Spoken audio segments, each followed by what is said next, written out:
चलिए बच्चों class start करते हैं। रोटेशनल मोशन के कुछ टॉपिक।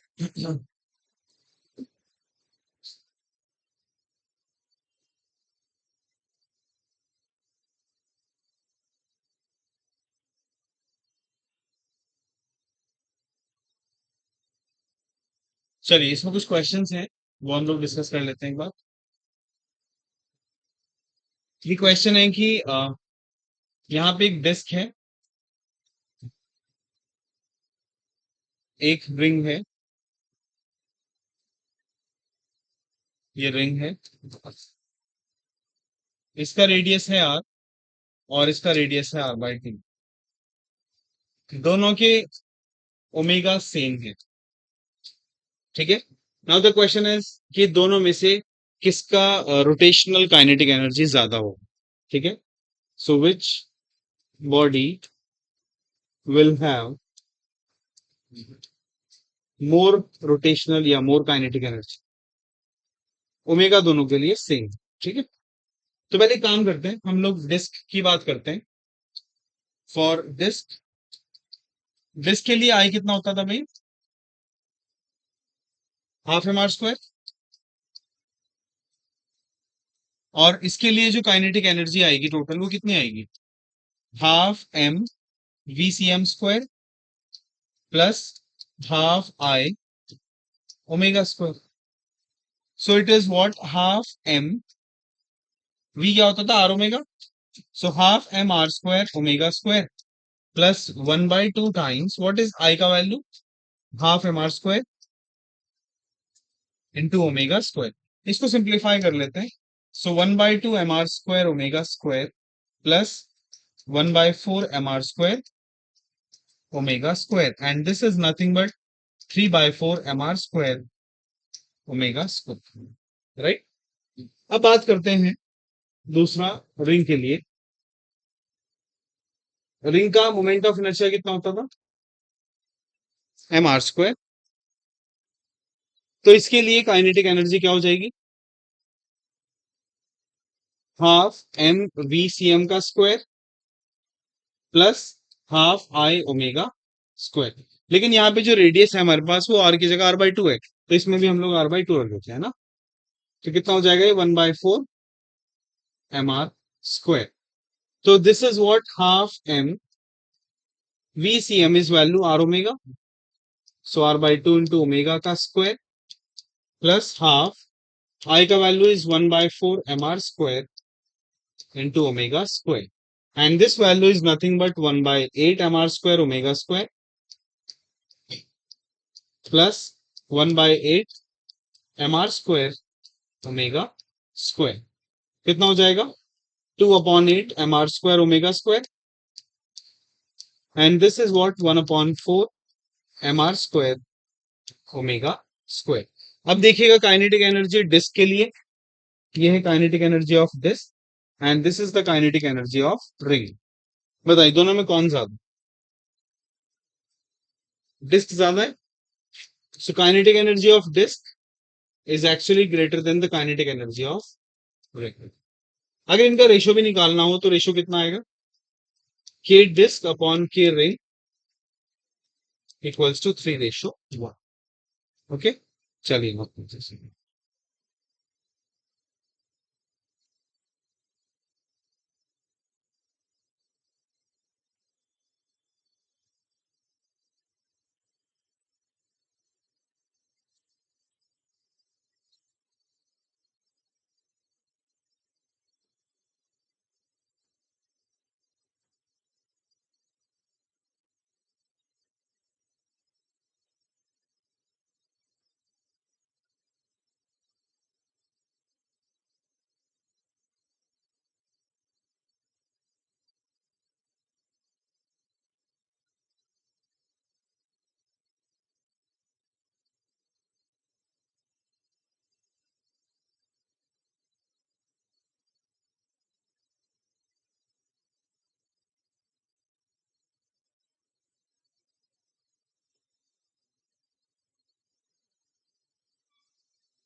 तब कुछ क्वेश्चन भेजे ग्रुप में, इनको नोटिस करते।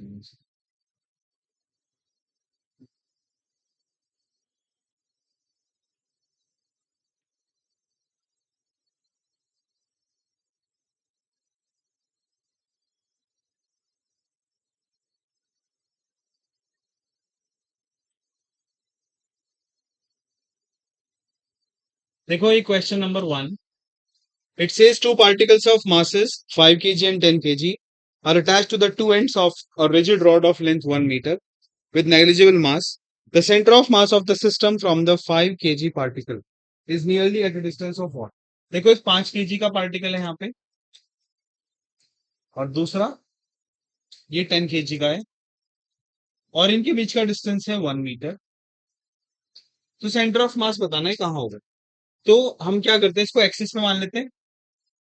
तो इसके कोऑर्डिनेट्स क्या हुए, 0,0, इसके कितने हो जाएंगे 1,0।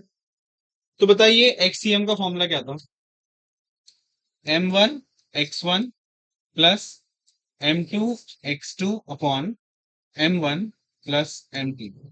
सो इट इज 0 प्लस 10 अपॉन 15 या 10 अपॉन 15 विच इज 2 अपॉन 3 और 0.667 या 0.67 कह सकते हैं मीटर। तो यानी कि जो सेंटर ऑफ मास है उसकी पोजीशन लगभग 0.67 मीटर है, कहां से, 5 केजी वाले से। तो कितना कहलाएगा भैया सेंटीमीटर में, 67 सेंटीमीटर। इसके बाद देखिए दूसरा सवाल, which of the following statements are correct. Center of mass of a body always coincides with the center of gravity of the body. Center of mass of a body is the point at which the total gravitational torque on the body is zero. A couple on a body produce both translational and rotational motion in a body. The mechanical advantage greater than one means that small effort can be used to lift a large load. पहली चीज ये है कि centre of mass of a body always coincide with the centre of gravity. बताइए सोच के क्या होता है, क्या सेंटर ऑफ मास और सेंटर ऑफ ग्रेविटी सेम होते हैं दोनों। सेंटर ऑफ मास का डेफिनेशन क्या था याद है, सेंटर ऑफ मास होता था जब point where the entire mass of the body works, ठीक है। और ग्रेविटी क्या होता था, जहां पर टोटल ग्रेविटी वर्क करती थी। तो हाँ, in most of the cases ये दोनों कोइंसाइड करते हैं, ठीक है। और जब हम लोग मैकेनिक्स की बात कर रहे हैं, यानी कि जब हम लोग न्यूमेरिकल सॉल्व कर रहे हैं, तो हम ये मान के चलते हैं कि सेंटर ऑफ मास और ग्रेविटी दोनों सेम है। तो पहला जो पॉइंट इसका पॉइंट है दैट इज करेक्ट। इसके बाद दूसरा देखिएगा, दूसरा क्या कह रहा है भाई, ये कह रहा है कि centre of mass of a body is the point. अच्छा, इसने ना हमेशा करेक्ट पूछा है, तो सेंटर ऑफ मास और सेंटर ऑफ ग्रेविटी हमेशा नहीं सेम होते। अब जैसे कि अगर कहीं पर ग्रेविटी नहीं है फिर क्या होगा, वहां पर सेंटर ऑफ ग्रेविटी है ही नहीं, ठीक है। तो ये हमेशा के लिए सच नहीं है, मोस्ट ऑफ द टाइम ये सही है। तो ऑप्शन जो ए वाला है वो सही नहीं है। इसके बाद देखिए बी वाला, centre of mass of a body is the point eight which the total gravitational torque on the body is zero. Centre of मास को हमने ऐसा पॉइंट भी बोला है जहां पर वो बैलेंस हो जाती है, मतलब उसके राइट हैंड वालों का टॉर्क और लेफ्ट वालों का टॉर्क दोनों कैंसिल आउट हो जाते हैं, तो इसलिए ये सही है। सी वाला option, a couple on a body produce both translational and rotational motion. Couple कहते हैं इक्वल एंड ऑपोजिट फोर्स। अगर मैं इस पेन के एक तरफ फोर्स यहां लगाऊं एक तरफ यहां लगाऊं और ये घूमने लग जाता है, तो कपल से क्या चीज होती है, केवल रोटेशनल पैदा होता है, ट्रांसलेशनल नहीं होता। तो ऑप्शन सी गलत है। डी पर आ जाइए, mechanical advantage greater than one means that small effort can be used to lift a large load. Mechanical advantage का मतलब होता है आपने कितना फोर्स लगाया किस बॉडी। तो अगर ये वन से बड़ा है इसका मतलब आप चीज को उठा सकते हैं, वन से छोटा है तो आप चीज को नहीं उठा सकते। तो option D is also correct. तो इसमें आ जाएगा इसका बी और डी, ठीक है। तो इसका आंसर है बी और डी। ओके, इसके बाद देखिएगा नेक्स्ट क्वेश्चन नंबर 3।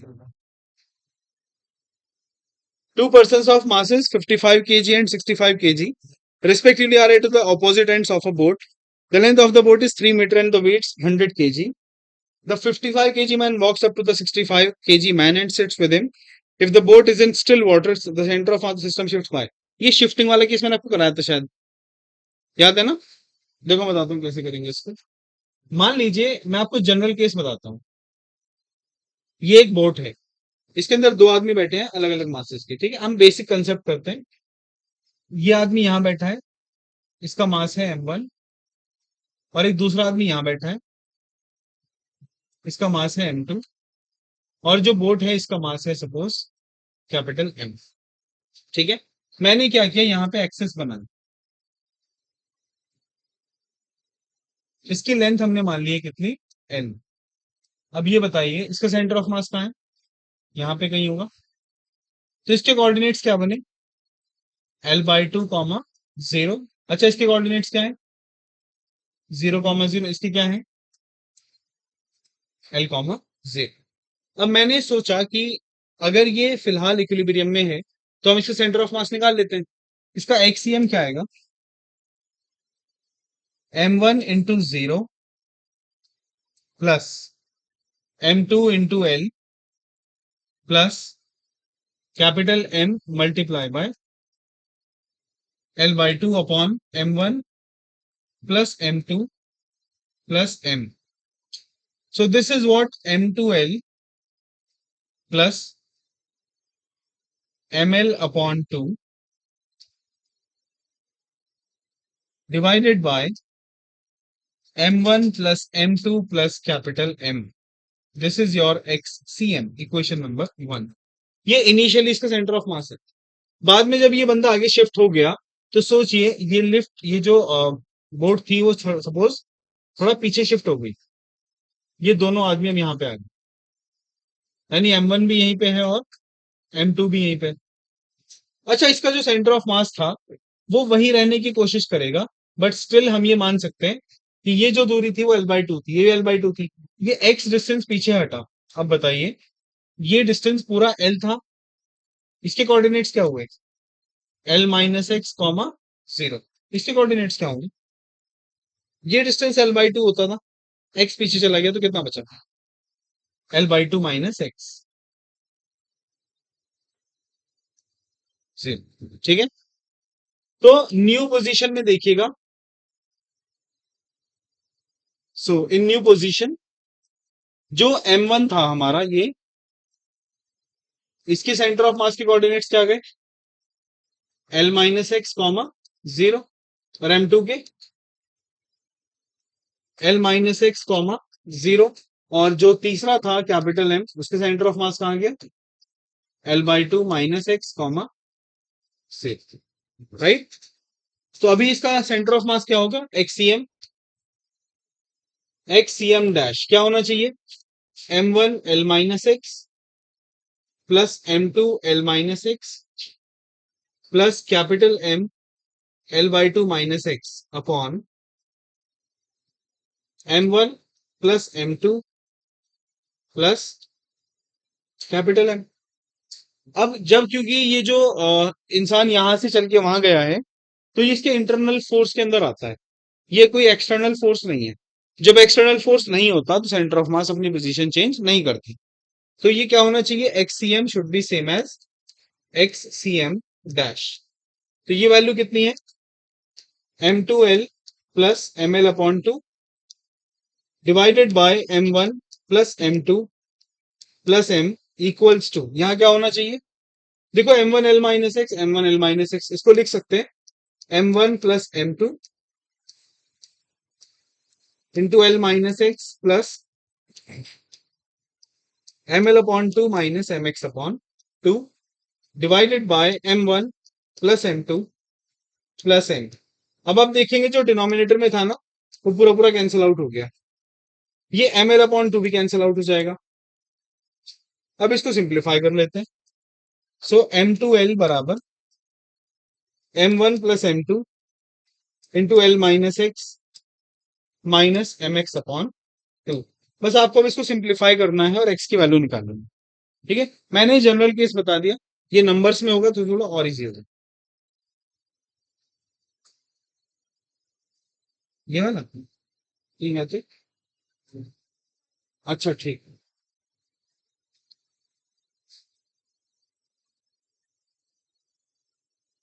ठीक है, चलिए आगे आप लोग कीजिए इसको, पूरा कर लीजिएगा।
जो आंसर आएगा एक्स का वो शिफ्टिंग इन बोट आएगा, शिफ्टिंग इन सेंटर ऑफ मास आएगा।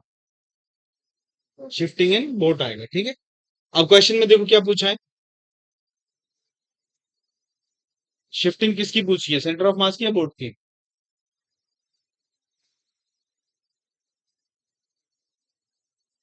सेंटर ऑफ मास की पूछी है ना, तो सेंटर ऑफ मास तो शिफ्ट नहीं हुआ, है ना। लेकिन ये क्वेश्चन बोट में आता है कि बोट में कितनी शिफ्टिंग होगी। तो ये जो आएगा shifting that is in boat. और अगर शिफ्टिंग इन सेंटर ऑफ मास बोले तो वो शिफ्ट नहीं होती। तो आंसर इसका जीरो आएगा, ठीक है। ये आएगा शिफ्टिंग इन बोट। बोट की शिफ्टिंग का भी क्वेश्चन आएगा।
तो shifting in center of mass is 0, but shifting in boat in x। आप लोग निकाल लेंगे। चलिए अगला सवाल देखिएगा। Question number 4। It says three masses are placed on x axis. 300 gram, 500 ग्राम,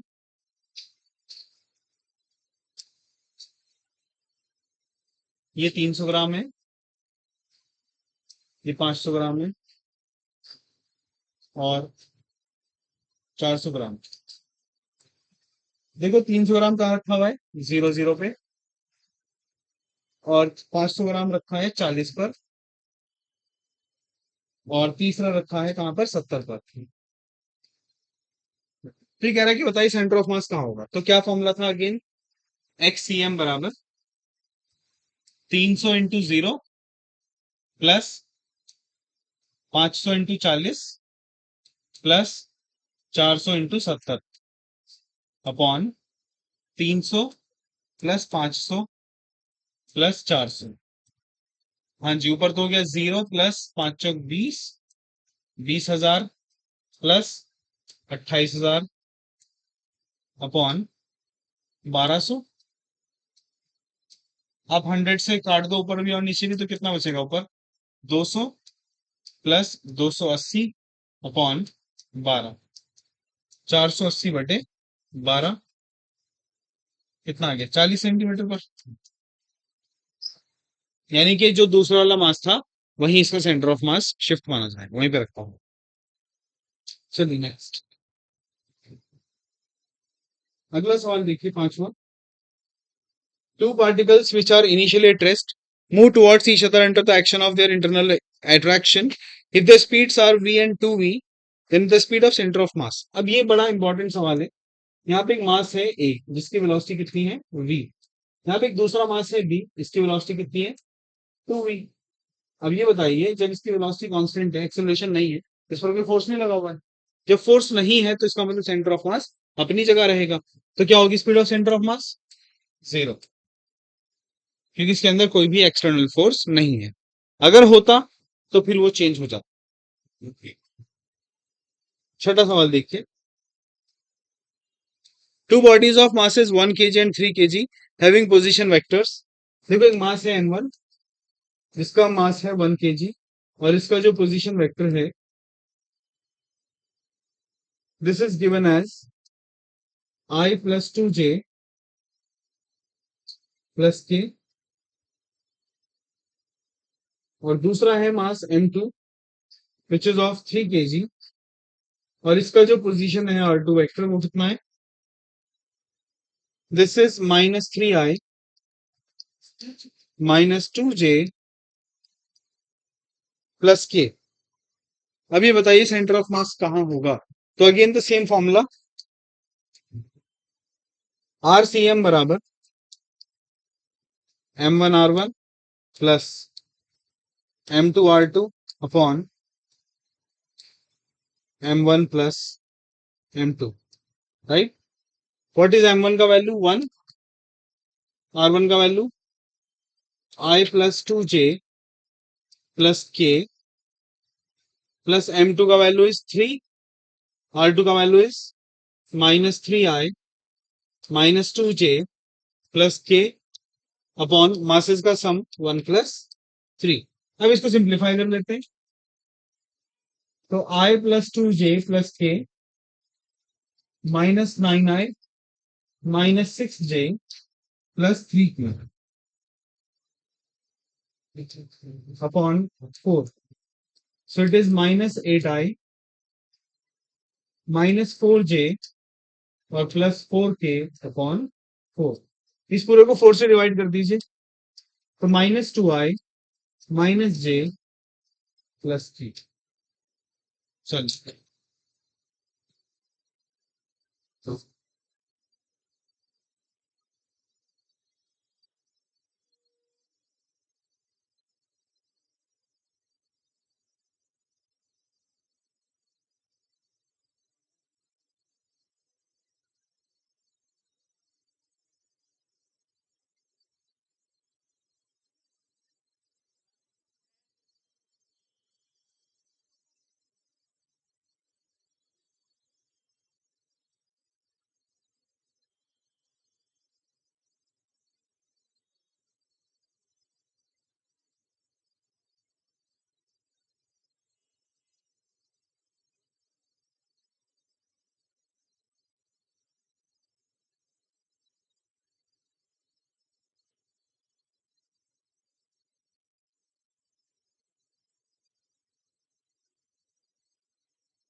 रवि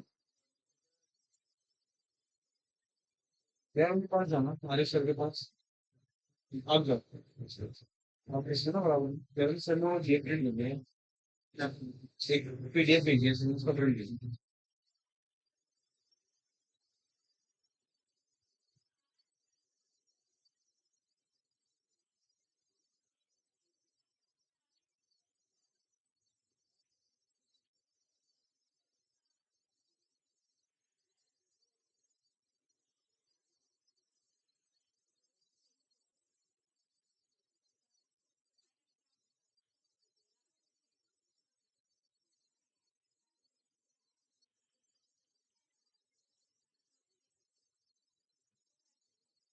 रवि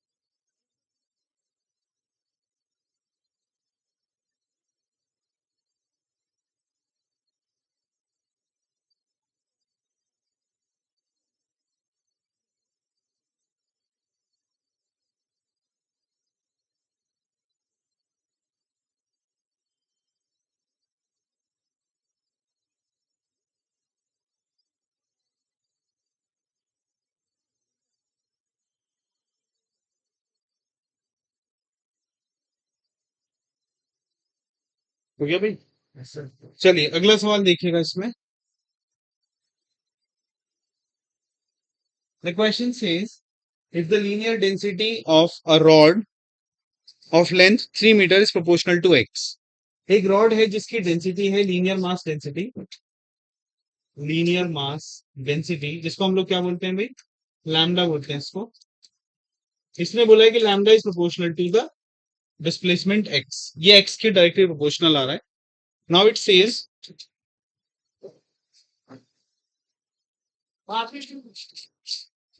देखिए क्या बोला इसमें where x is the distance from one end of the rod the distance of the center of gravity of the rod from this end is what तो ये जो rod है ना ये यूनिफॉर्म नहीं है ठीक है क्योंकि इसकी जो डेंसिटी है ना वो एक्स के साथ बदल रही है आपने क्या किया यहाँ पे छोटा सा हिस्सा माना कितना dx और इसका मास कितना है dm हम जानते हैं जो लैम्डा होता है ना this is dm upon dx और यही बराबर होता है total mass upon total length लेकिन यहाँ पे इसकी वैल्यू हमें अलग दे रखी है कितनी दे रखी है लैम्डा इक्वल्स टू सपोज के एक्स है ना क्योंकि कांस्टेंट था यहाँ पे तो इसको हम लोग क्या लिख लेंगे के एक्स यहाँ से डीएम का वैल्यू कितना आया के एक्स टाइम्स डीएक्स अब आपको याद है अगर हम लोग सेंटर ऑफ मास निकालते थे उसका एक फॉर्मूला ये भी था एक्स सी एम बराबर integration of X dm upon integration of dm that is the integration of X times what is the dm value K X dx upon integration of K X dx अब बताइए इसमें x को कहां से कहां तक vary कराना है ये एक्स है यहाँ पे ना तो ये वाला पॉइंट 0 है और ये कितना है 3 मीटर बोला है इसने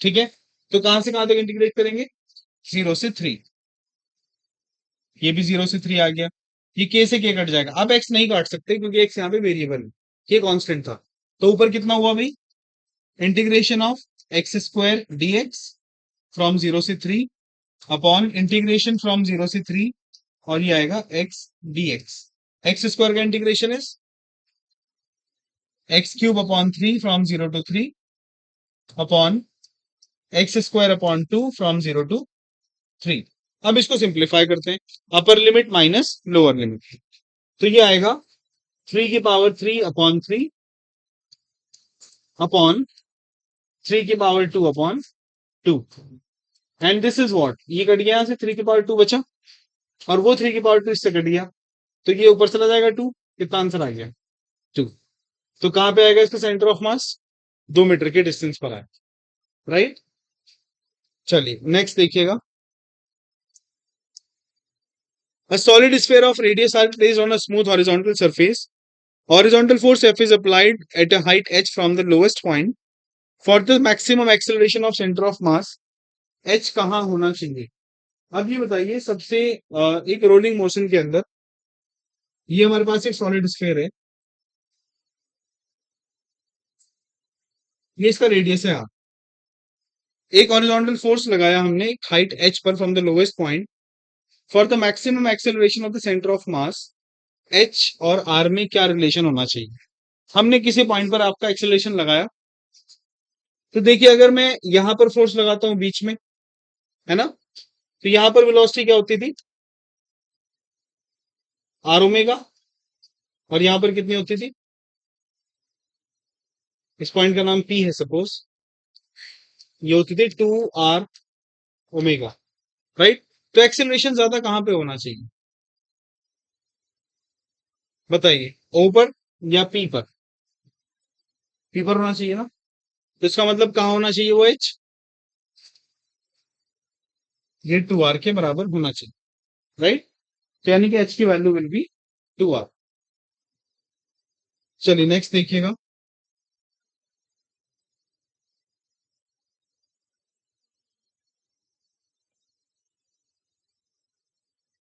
अच्छा, इसमें एक चीज और बोली है, मैक्सिमम एक्सेलरेशन, और इसमें ऑप्शन दे रखे हैं एच इक्वल्स टू आर आ गया, 2r आ गया, 0 आ गया। The acceleration will be same what ever H में बी। अब एक्सेलरेशन की एक चीज और देखनी है, हाँ, ये तो हमने वेलोसिटी के लिए निकाली, एक्सेलरेशन के लिए थोड़ा और देखते हैं। एक्सेलरेशन क्या होता है भाई? वेलोसिटी का रेट ऑफ चेंज। ये बताइए जब वेलोसिटी मेरे पास 2r ओमेगा है, तो इसका डिफरेंशिएशन क्या हुआ? dv upon dt। कितना आएगा? 0। क्या ये एच पे डिपेंड कर रहा है? ये नहीं करती है ना, इसका मतलब what ever the value of H में बी, इस पर डिपेंड नहीं करेगी, तो इसका ऑप्शन डी आ जाए। ये वेलोसिटी के लिए सच है। आप लोग बहुत बातें कर रहे हैं अभी। देखिए next question number 9। The center of mass of a system of particle does not depend upon masses of the particle, forces acting on the particle, position of the particle, relative distance between the particles। किस पे depend नहीं करता है? आपको याद है एक्ससीएम जब हम लोग निकालते हैं वो मास पे डिपेंड करता है, वो डिस्टेंस पे भी डिपेंड करता है, पार्टिकल्स कितने दूर दूर है इस बात पे भी डिपेंड करता है। वो इस बात पे डिपेंड नहीं करता कि फोर्स कैसा लगा हो। ठीक है, इसका ऑप्शन क्या आ जाएगा? बी, ये फोर्स के इंडिपेंडेंट होता है। चलिए इसके बाद देखिए question number 10। In carbon monoxide molecule the carbon and the oxygen items, ये कल हमने किया था क्वेश्चन, ठीक है ना, ये तो आप लोग कर सकते हैं। 11 देखिएगा। Two particles A and B are moving in uniform circular motions of concentric circles of radii RA and RB with speed V and VB। इनके टाइम पीरियड सेम है दोनों के। Angular speed of A and B का ratio क्या होगा? पहले तो अभी देखिए टाइम पीरियड सेम है दोनों का, T A equals to T B. Time period का फॉर्मूला होता है 2 पाई अपॉन ओमेगा। इसको क्या लिखा हमने? 2 pi upon omega A equals to 2 pi upon omega B. 2 pi से 2 पाई कैंसिल हो गया, क्रॉस मल्टीप्लाई कर दीजिए। Omega B equals to omega A. What is the ratio of omega A is to omega B? 1:1। ठीक है, आप आगे आ जाइए, ये बंदा बात नहीं, आप आ जाइए।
चलिए अगला सवाल देखिएगा।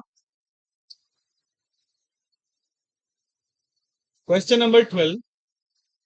It says a particle starting from rest moves in a circle of radius r.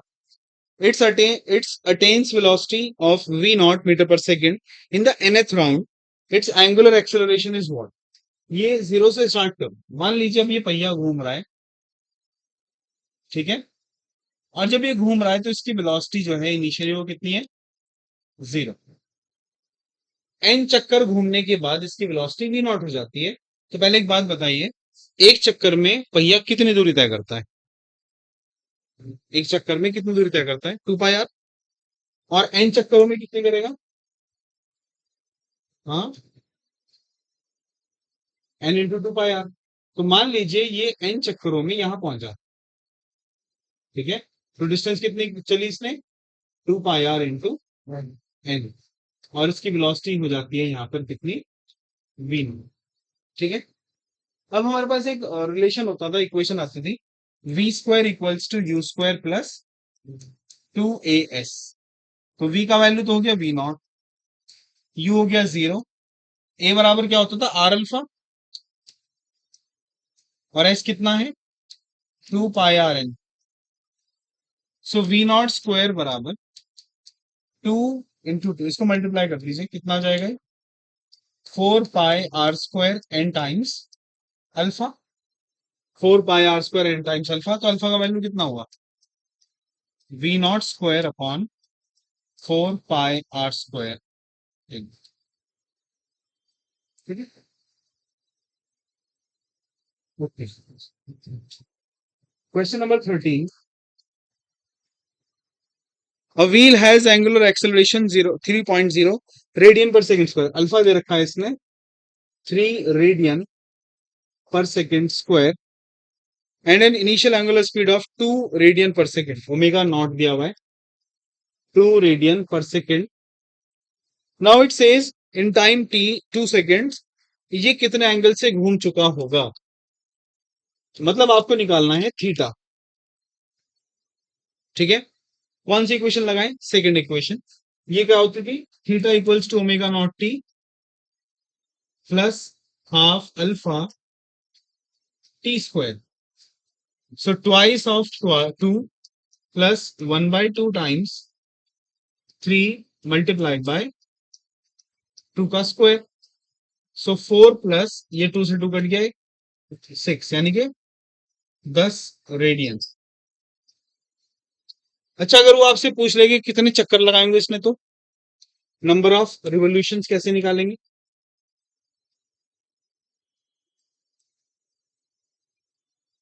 जी, एक चक्कर में एंगल कितना बनता है? 2 पाई। तो ये कितना है? 10 रेडियन। तो 10/2 पाई यानी कितना? 5/5। इतने चक्कर उसने लगाए होंगे, ठीक है। अगला देखिए, 14th वाला।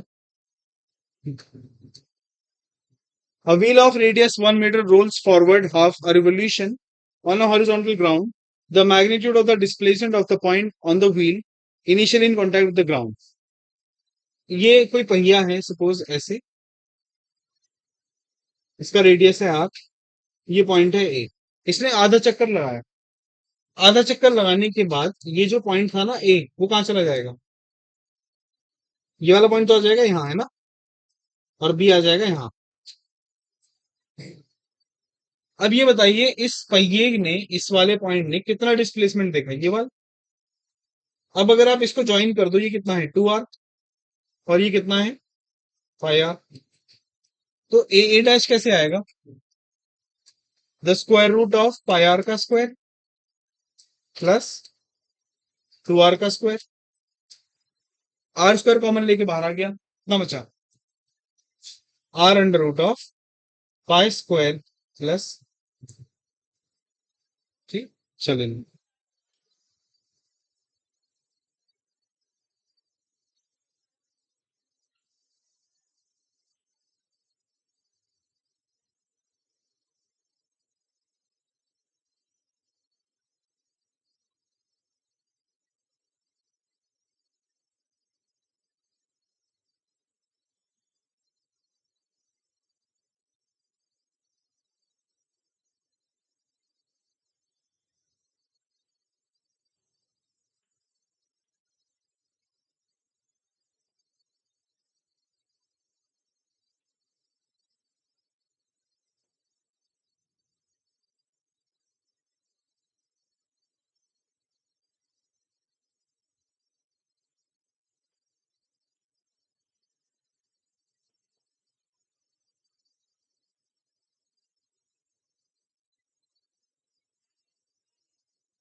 बातें मत करो।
देखिए अगला सवाल।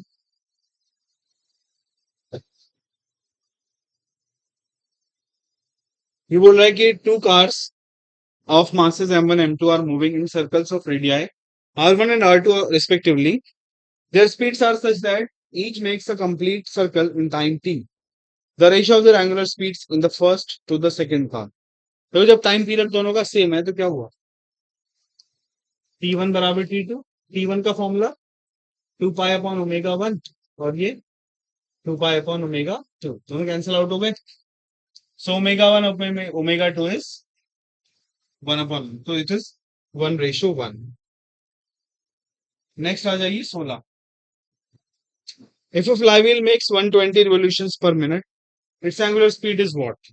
ये क्या दिया हुआ है इसका? 120 फ्रीक्वेंसी,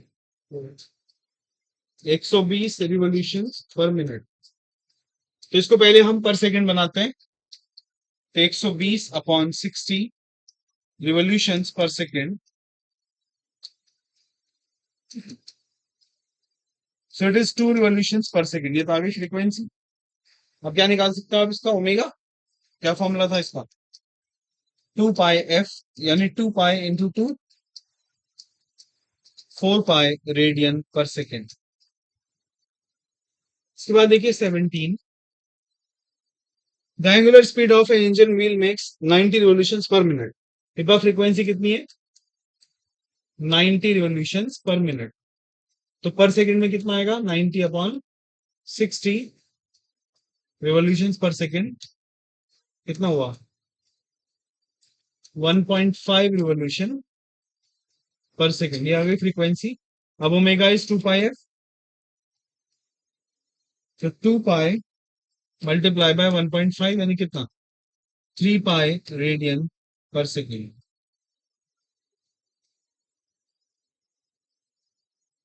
नेक्स्ट देखिएगा, two racing cars of masses m and 4m are moving in cars of radii 4, 2r and r. If their speeds are such that each makes a complete circle in the same time, then the ratio of their angular speed. Same question again. t1 बराबर क्या बोल दिया? t2, तो 2 pi upon omega 1 is 2 pi upon omega 2, so omega 1 equals to omega 2। भाई बात नहीं मन कर रहा आप लोगों के जी। क्वेश्चन समझ में नहीं आए? मैं डिफाइन नहीं कर पा रहा हूँ। आप इतने दूर बैठे हो, पहले तो अब आ गया हो, आ जाओ आ गया हो। यहाँ आओ आगे।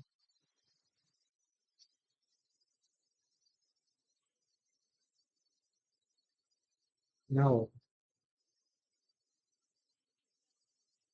क्वेश्चन है आपके पास ये? हाँ,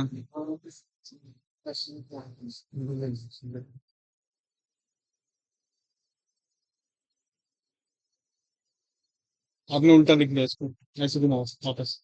क्वेश्चन नंबर 18 देखो इसमें।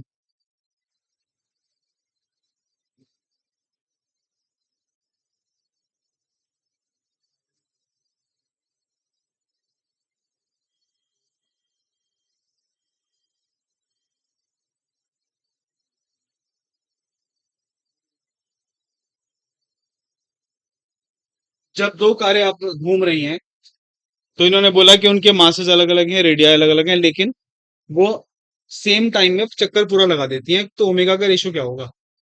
तो जब टाइम सेम है दोनों का, टाइम का फॉर्मूला क्या होता है? 2 पाई अपॉन ओमेगा। तो 2 pi upon omega 1, 2 pi upon omega 2, 2 pi से 2 पाई कैंसिल हुआ, तो ओमेगा 1 इज ओमेगा 2। रेशियो कितना हुआ इनका?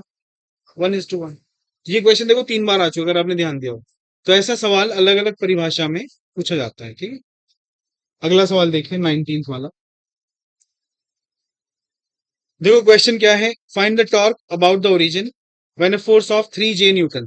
फोर्स कितना दिया हुआ है आपको? 3J। और किस पॉइंट के अबाउट निकालना है? ओरिजिन के। और पोजीशन वेक्टर क्या दिया हुआ है? 2K। बताइए टॉर्क कितना लगेगा? टॉर्क का फॉर्मूला क्या होता था? तो इक्वल्स टू R×F। तो R कितना है अपने पास? 2K मल्टीप्लाई बाय F कितना है? 3J। कितना हो गया? 6 times K×J। What is K×J का वैल्यू? -I। तो इट इज -6 है, ठीक है भाई। नेक्स्ट देखिए, 20। A solid cylinder of mass 2 kg and radius 4 centimeter is rotating about its axis at the rate of 3 rotations per minute. The torque required to stop after 2 pi revolutions. तो पहले देखिए इसका मास दिया हुआ है हमें कितना? 2 kg। और रेडियस कितना है इसका? 4 सेंटीमीटर है। क्या ये? Solid cylinder. ओके। और इसने कहा है कि ये 3 रोटेशंस पर मिनट की फ्रीक्वेंसी से घूम रहा है, 3 RPM। इसको क्या बोल सकते हैं हम लोग? 3/60 रोटेशंस पर सेकेंड। सो 1/20 रोटेशन पर सेकेंड, ये फ्रीक्वेंसी आ गई। ओमेगा नॉट क्या आ जाएगा? 2 पाई F, यानी 2 pi into 1/20। So it is पाई/10। ठीक है। अब इसने बोला है कि इसको 2 पाई रिवोल्यूशन के बाद रोकना है। तो ये बताइए थीटा कितना दे दिया हमें? 2 पाई। और रोकने के लिए ओमेगा क्या आ जाएगा? 0। तो क्या पूछा इसने हमसे? टॉर्क बताना है। तो पहले तो आप इसका अल्फा निकालो। कैसे निकालेंगे alpha? Omega square equal to omega not square minus 2 alpha theta. Omega square is 0। Omega not कितना है? पाई/10। तो pi square upon 100 minus 2 alpha theta का वैल्यू कितना हुआ? 2 पाई। ये कितना हो जाएगा? 4 pi. 4 pi alpha equals to pi square upon 100। एक पाई से पाई कैंसिल हो गया, तो अल्फा का वैल्यू कितना आया? पाई/400। ये अल्फा की वैल्यू आ गई। टॉर्क का फॉर्मूला क्या होता है? I alpha. और आई का वैल्यू क्या होता है सिलेंडर में? सॉलिड सिलेंडर में 12 mr² इंटू अल्फा। अब आपके पास एम का वैल्यू भी है, आपके पास आर का वैल्यू भी है, अल्फा का वैल्यू भी है, ठीक है। जब आप यहां पहुंचेंगे इसको सॉल्व करके बताना कितना आंसर आ। हाँ बेटा, थीटा 2 पाई दिया होगा।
Let's forget.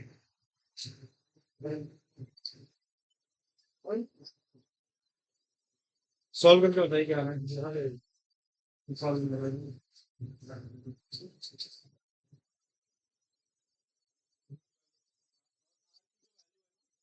मीटर में कन्वर्ट करना है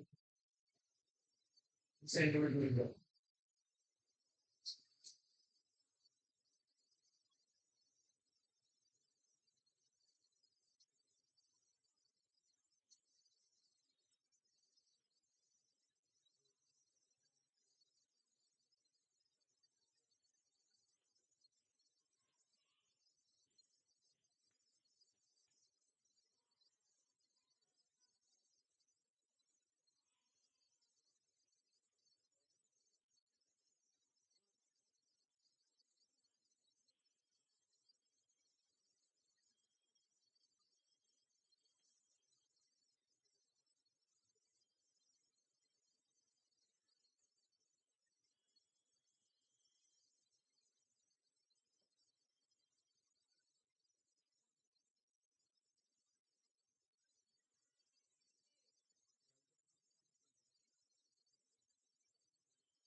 सेंटीमीटर मीटर को नाम हो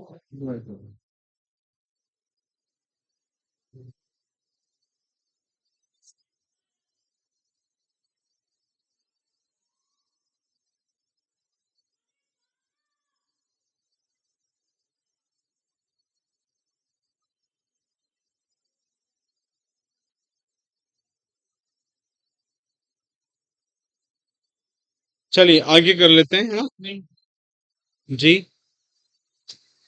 इसकी वैल्यूज आप लोग कैलकुलेट कर लेना। एम का वैल्यू रख देना, आर का वैल्यू रख देना, और अल्फा हम निकाल चुके थे वो।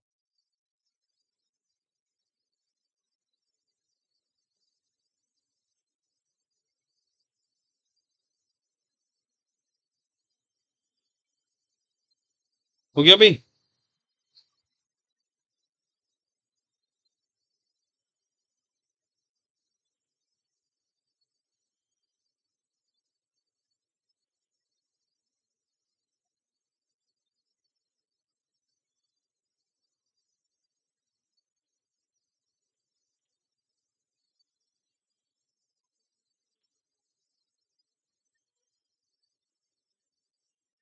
चलिए अगला सवाल देखिएगा, 21वां सवाल।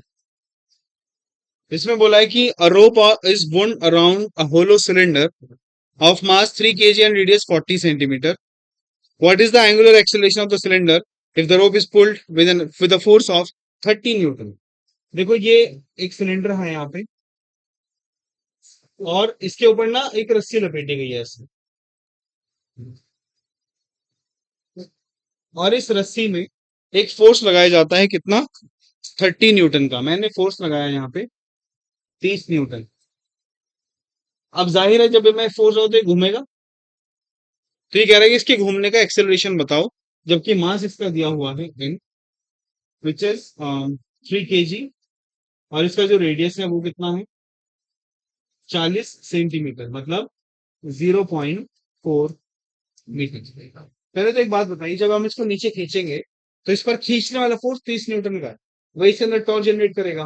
तो टॉर्क कितना हुआ इसका, आर इंटू एफ, और टॉर्क होता क्या है, I alpha. So this is I alpha equals to R times F. I का वैल्यू क्या होगा इसका, सॉलिड है, half M R square alpha equals to R R F. R से आर कट गया तो अल्फा का वैल्यू कितना हुआ, 2f अपॉन एम आर, यानी ट्वाइस ऑफ एफ का वैल्यू 30 अपॉन एम का वैल्यू 3 और आर का वैल्यू 0.4। ये 10 आ गया ऊपर, ठीक है। इसको कटिंग कर देते हैं, कितना आ जाएगा भाई, 50 radian per second square, 50 radian per second square.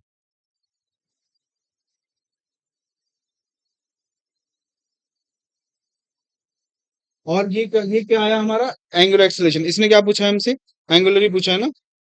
अच्छा अब इसका अगर वो निकालें हम, ए इक्वल्स टू आर अल्फा, है ना, तो 0.4 मल्टीप्लाई बाय 50, अब कितना आएगा ये, 20 मीटर पर सेकेंड स्क्वायर, है ना। देखो भाई कहीं गड़बड़ तो नहीं है इसका, सॉलिड है ना ये, होलो सिलेंडर है, सॉरी होलो सिलेंडर है ना, तो यहाँ पे हाफ नहीं आएगा। अरे क्या हो गया, बंद कर दो बेटी, कुंडी लगा दो इसमें। ठीक है, ये हाफ था भाई।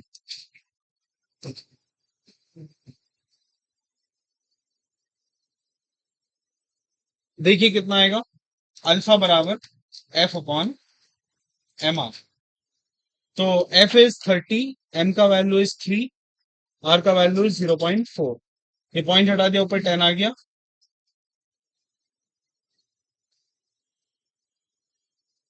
कितना हो गया, 25 रेडियन पर सेकेंड स्क्वायर। अगर आप इसका लीनियर एक्सेलरेशन में निकालोगे वो क्या आएगा, A equals to R alpha, यानी कितना, 0.4 multiply by 25, so that will be 10 metre per second square. तो लीनियर एक्सेलरेशन 10 आएगा। अच्छा लीनियर एक्सेलरेशन क्या है किसका, वो तो अपनी जगह है, जो घूम रही है ना, ये जो रस्सी घूम रही है, रस्सी के नीचे आने का एक्सेलरेशन है ये। चलिए 22वां सवाल देखिए। इसमें बोला है कि uniform circular disc of radius 50 centimetre, at rest is free to turn about its axis which is perpendicular to its plane and passes through its center. It is subjected to a torque which produces a constant angular acceleration. पहले इसका radius, ये disc है ना, और disc का radius हमें दिया हुआ है 50 सेंटीमीटर, मतलब 0.5 मीटर। और इसमें बोला है कि इसमें जो एक्सेलरेशन है वो है 2 radian per second square. Now it says it's net acceleration कितना होगा 2 सेकंड के बाद। तो आफ्टर 2 सेकेंड्स इसका ए नेट हमें चाहिए। पहले तो देखिए, जब कोई चीज घूमती है ना तो उस पर दो फोर्सेस लगते हैं, दो एक्सेलरेशन लगते हैं। एक टेंजेंशियल एक्सेलरेशन और एक सेंट्रीपिटल एक्सेलरेशन या एंगुलर एक्सेलरेशन। तो मैं क्या करूंगा, मेरे पास अल्फा है और आर है, ठीक है। और डिस्क का हमें पता होता है, फॉर्मूला क्या होता है भाई, आई बराबर जी। कितना होगा, I equals to half M R square, half M R square, ठीक है। अच्छा, टॉर्क का फॉर्मूला क्या होता था, आई इंटू अल्फा, तो half M R square into alpha, ठीक है। तो अब ये देखिएगा 2 सेकंड बाद इसकी इनिशियल वेलोसिटी देख लो पहले कितनी दे रखी है इसने। इनिशियल तो नहीं दिया इसने ना, हाँ ठीक है। तो ये रेस्ट पे है ना, ओमेगा नॉट कितना हुआ, 0। ओके, और इसका मास वगैरह नहीं दिया हुआ है, ठीक है। अब ओमेगा नॉट 0, ओमेगा लगाइए इसमें इक्वेशन कौन सा, omega equals to omega not plus alpha t. So omega equals to 0 plus 2 into 2, which is omega equals to 4 radian per second. तो हमें 2 सेकंड बाद ओमेगा मिल गया। अच्छा, ओमेगा से आप क्या निकाल सकते हो, वी। वी इक्वल्स टू क्या होता था, आर ओमेगा। आर का वैल्यू था 0.5, ओमेगा का वैल्यू 4, तो it is 2 metre per second. और आप ए से क्या निकाल सकते हो, वी से एक्सेलरेशन। ए सेंटीमीटर एक्सेलरेशन क्या होता है, v square upon r. So that is 2 into 2 divided by 0.5। ये आ गया आपका 8 मीटर पर सेकेंड स्क्वायर। यह है सेंटीपिटल एक्सेलरेशन। ऐसे ही एक होता है टेंजेंशियल एक्सेलरेशन, ये होता है आर अल्फा। सो आर कितना है 0.5 और अल्फा कितना है 2। ये आ गया 1 मीटर पर सेकेंड स्क्वायर। अब मेरे पास टेंजेंशियल भी है और सेंट्रीपिटल भी है, तो दोनों का रिजल्टेंट क्या होगा, ए नेट, ये होता था under root of a c square plus a t square. कितना आएगा, 64 + 1, that is √65 metre per second square, right. चलिए नोट कीजिए।